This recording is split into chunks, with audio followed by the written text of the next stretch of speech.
Hey, everybody, Grant Miller here, Miami Community Newspapers. I made somebody jump there. We're a lucky day. Today's a great day for us. We're going to be talking about patches. We have Kyle Smith and Jennifer Resnick. You know, are you related to the Dr. Resnick? Yes. Which one, though? Good point. All right, you could put share and post on that. Share and post. Okay. Let's talk about it. Here, pass me the phone. We'll help them. We're helping them all. We're learning how to do it right now. Okay. It's all good. Okay. We got follow. We can't. Well, we can't get. Learn how to do it at one time. Okay. Tell me when you get a chance. Okay. Can I interrupt you just a little? So we're here to talk about patches, and we're here to talk about Heartbeats for Patches, which is a foundation to raise funding and awareness. Okay, we'll do both. We're going to do both, and we couldn't get this online, so we'll do it another time. Okay, before we start, how'd you get involved? I was a student at University of Miami, a 50-year-old student, I might add. Congratulations. Thank you. Getting my bachelor's in nursing. And I did a community service project for the university, part of our education. Was that last year? You just turned 50? No, yeah, right. I only wish. 20 years ago. Okay. Anyhow, what I did is I did a nursing project with Dr. Nilda Soto at the Open Door Clinic. And I learned of a child that was brought into her clinic. The mother and father lived out in the labor camp. And the child was having an asthma attack. FPL had shut off their power. They had no power. The child was very, very ill. The mother walked from the labor camp, which is out by the prison, to the clinic and sat down and waited for her turn. And when the doctor came out to get the child was dead. And in the year 2000, a child of 18 months shouldn't have to die having an asthma attack. And that haunted me. It haunted me. It made me realize that we needed some help for this community. That was the impetus. So my final semester was with Dr. Lois Marshall, and she went around the room and asked all these young people what they wanted to be when they grew up. And when she got to the 50-year-old, I told her, I said, I'd really like to open a center that took care of children that had severe medical needs. She said that can be your capstone project, and it was. Oh, congratulations. Thank you. You've had, through your time, there's been a lot of great people involved with you. So it took an army of people to get this thing rolling. It took more than an army. I recruited my best friends, Joni Eppolito, who is my co-CEO, and a few others. And we said, let's do this. And we wanted it to be a not-for-profit because for-profit centers exist, and they really don't take care of the ones who maybe need it the most. If a child immigration status is in question, they're just as needy as anyone else. So we made it not for profit, and then we couldn't get money. You? Yeah, you're going to. So don't ask. Just interrupt. Just move your chair up a little closer. This is a family discussion. So Kyle put it very nicely. Their motto is not to turn a child away. No child who arrives at their door is turned away. Where's this accent from? South Africa. Oh, a long time I thought ago. It was like from South Miami or Coral Gables. You're right. So Pinecrest. Pinecrest, yeah, exactly. Right, exactly. So every child that knocks on the door, regardless of whether they can or cannot pay, because most of the children are on Medicaid, but if they're not, for whatever reason, and there are many reasons, they are taken and given care. Where are you located? We're in Florida City. Because if you're going to go where the need is, you need to be there. Absolutely. Absolutely. So let's talk about your organization real quick. So I got involved. I was taken down to visit Patches by Cindy Lerner probably about 10 years ago now. State rep, or was she when she was the mayor? She was the state rep, I think. She was the That state was rep. longer. It was she 20 years our ago. legislation. Right. Yeah. And I walked in, and you walk in two Patches, and it's very hard to walk away.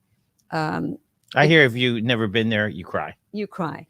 And you cry again and again, but you come away exhilarated because the passion and the professionalism and the love and the happiness you see on the children's faces, those that obviously are intact enough to be happy, despite really profound illness, is what you take away from Patches. It's that quality of transforming their lives.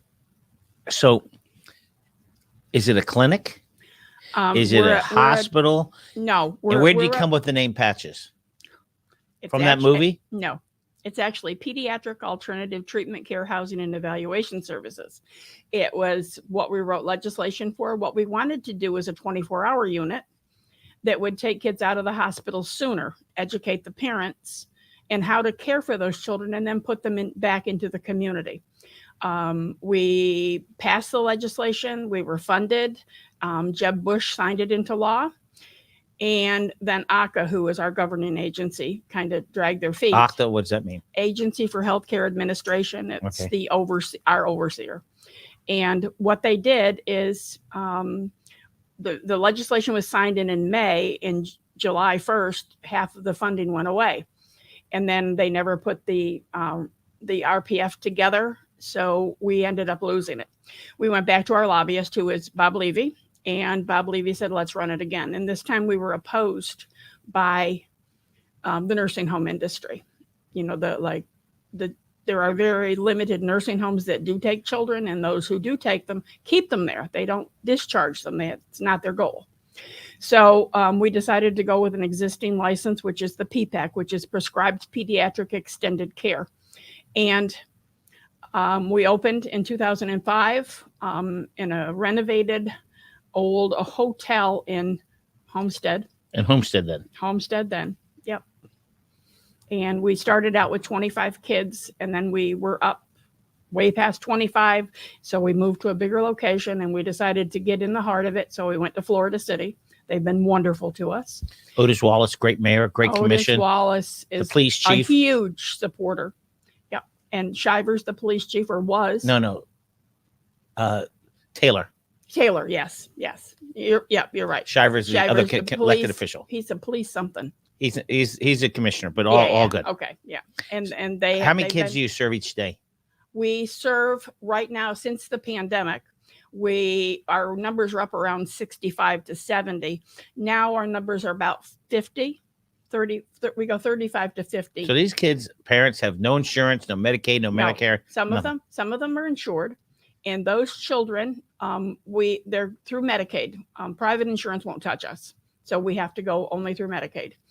And why would they go to you and not to the emergency or? Good question.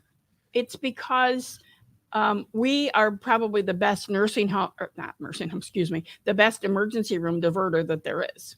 In fact, Baptist Health Systems sponsors us and supports us yearly because of the amount of children that don't come to the emergency room because of seizures or because of an asthma attack. That's nice you say that about Baptist, because even though they're nonprofit, even though they have $3 billion in the bank, people don't realize. I didn't realize that they support you. That's important. They support us. They support many organizations in the community that you're probably unaware of because they don't advertise it. That's great. But they about a few years ago, our cribs were outlawed. They had two sides that went down. We could buy them at Walmart. And Bill Duquette, who was the CEO of Homestead Hospital, came to visit. And I said to him, what are we going to do about these cribs? And he goes, what are you talking about? And I said, as of January, we can't use them anymore. And if you know anything about a child that's having a cardiac issue or a respiratory issue, you need two people at that bedside, whether it's doing CPR, whether it's assessing or whatever. And Bill went to the community grant people of Baptist, and he bought us $150,000 worth of Stryker cribs. Well, thank you to Bill Duquette. And it was Homestead Hospital. Now he's at South Miami Hospital. Yes, he is. And the new CEO of Homestead Hospital, I don't know his name, but you should meet with him. All right, let's talk about your organization. Talk about you. Well, we started 3 years ago. I wanted to fill in a couple of things that Kyle kind of didn't talk about. Dodged a little bit. Not dodge, but I think important for your viewers to know. People don't understand. There are kids, and when you have a kid who is profoundly ill I mean, there are preemies, 24-week-old preemies that are born at Jackson. Or Homestead Hospital. It could be Homestead Hospital, but for the purposes of this conversation, Nicholas Children's are big feeders to Patches. So you are living in Homestead or you're living in Florida City. You might be a single parent. You might be a parent who works for their salary to put food on the table. And you have a child who's a 24-weeker with serious complex illness that goes with that, which is almost inevitable. There are 2 children we wrote up in our newsletter recently. One has tetralogy of Fallot, is what Fellow. Fallow, which is a hole in the heart, but he was a Down syndrome, a preemie, so they couldn't operate.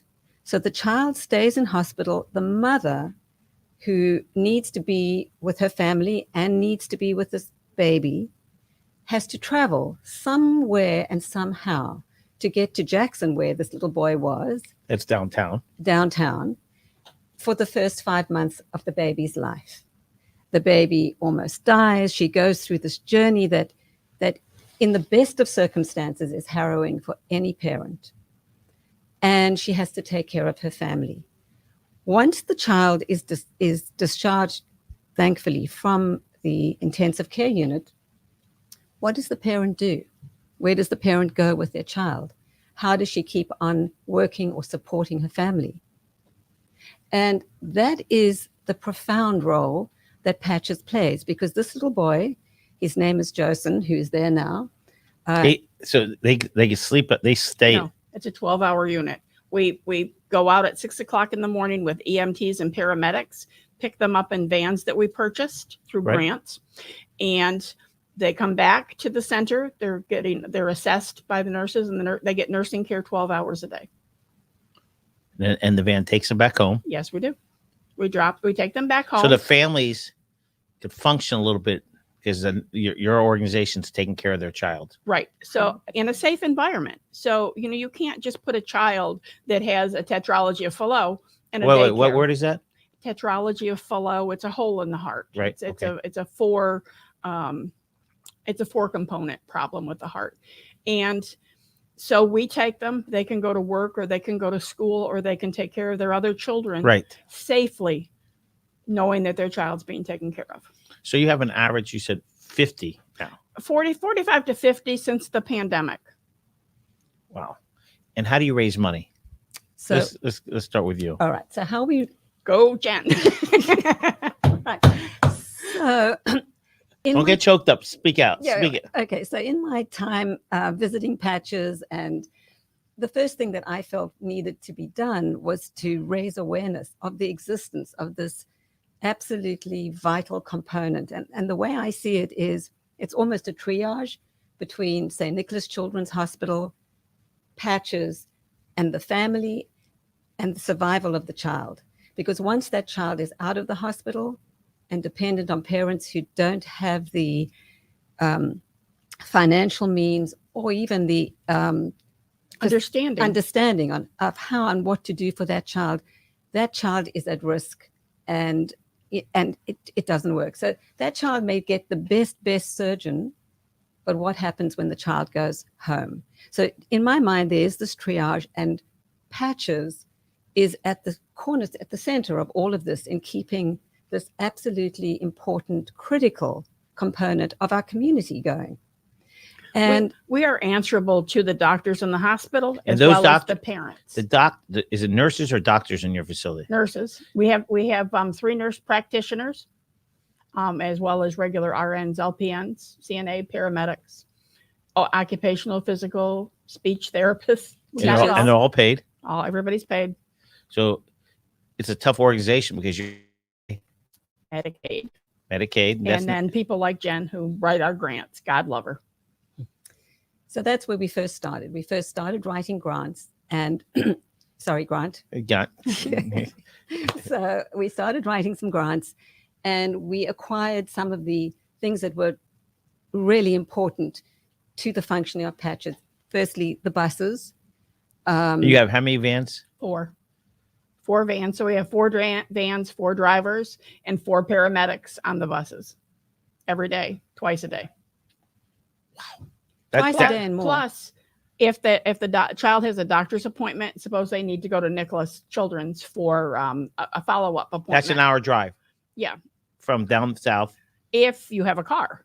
If it's not, you know how many buses you have to take? Right. Okay. So what we've done is we take the kids.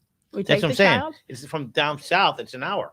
Correct. So they got a doctor's appointment. That's an hour. They got a waiting time an hour. It's a whole day. It's a whole day. Sometimes it's a whole day, but what we do is we at least get them into the center and get a baseline assessment on that child. Sometimes the parent can go, sometimes the parent can't. So we send a nurse to go with the child to go to the visit, explain what's happening with the child, and then we bring them back to Patches for What the about rest the of the parents? day. Do the parents go on? Can they go on the van? Of course. And we pick up many parents. There's a baby in South Miami right now in the NICU that the parents don't have transportation. So we drove, picked the parents up, brought them down, let them tour the facility, let them fill out paperwork if they're interested, and then we bring them back. It's emotional. As we Excuse talked me. about, our mutual friend Bob Levy, all I did was talk about Patches. He was very passionate about Patches. I have to tell you, when we moved to our Florida City location, Bob hadn't been, he was very involved, especially through the emails, but he hadn't been down, and he was bringing You somebody mean like down at 4 o'clock in the morning, you got an email at 3 o'clock or 2 o'clock in the morning? continuously. The question time. is, did you answer him? Every time. And he said to me, I thought I was the only idiot up at this time of the morning. I said, surprise. He tested everybody that way. Yes, he did. So he came down and we were touring the facility. And I looked in the group, Bob's missing. So I said to Joni, my business partner, I said, you continue on. I want to go find Bob. And he was sitting in the break room crying. He said, I can't believe what you've done. Here's a guy, 2 Purple Hearts. Absolutely. Shot, damaged, hurt, beat up. Returns from Vietnam. 40 years later, whatever it was, 50 years later, crying. So that made an impact on him. I'm sure it makes an impact to everybody who's involved. Well, it does, because you can't believe it. I just do have to tell you that we just had a little guy that just got a kidney on Friday, who's been down in dialysis, and he finally got his kidney. Oh, fantastic. That's exciting. Yeah, it's mind-boggling for us. Now, what type of people donate to you guys? Do you have who do you look for? So let me back up a little and tell you, we decided that I felt that we needed to start an organization that would promote Patches and raise money for all the needs of the programs and the children as they came up. And so we formed Heartbeats for Patches. And in the 3 years that we've been working, The heartbeat of heartbeats. the heartbeat of Heartbeats, we have had 2 gala luncheons to raise money. We have supported the respiratory therapy program because at some point, ACA decided those children didn't need a respiratory therapist, even though they couldn't breathe. Who decided that? ACA. Right. And the funding was coming out of the pockets of Patches. And so we raised money, I think it was last year or the year before, for that. Okay, how much is the operating cost of Patches? Of Patches, Yeah. Carl can talk to that. About Well, $6 million a year. We have 2 centers. We have another center in Fort Pierce, which is another place that was desperate. $6 million. $6 million. And you need probably $10 million to keep it going on a regular basis. That would be the right number, right? Well, our CPA would definitely say yes, but unfortunately, it is what it is. And it's not state funded. You get Medicaid. You get any state funding at all? No, Medicaid, or they're free. Right, that's what I'm saying. Yep, But you don't get any nothing. money for the staff or as other clinics. Some do get No, some we state don't- funding. We don't qualify for it. The clients that come to your Florida City / Homestead, what's the breakdown of them? Are they all poor? Are they rich? What's the breakdown? If you look at the Medicaid requirements, in order for you to get Medicaid, Right. they have to be like 133% below poverty level. It kind of says it all. And Yeah, if you- at one time, Florida City was the 5th poorest city in the country in 1993. They were the 5th poorest city in the country.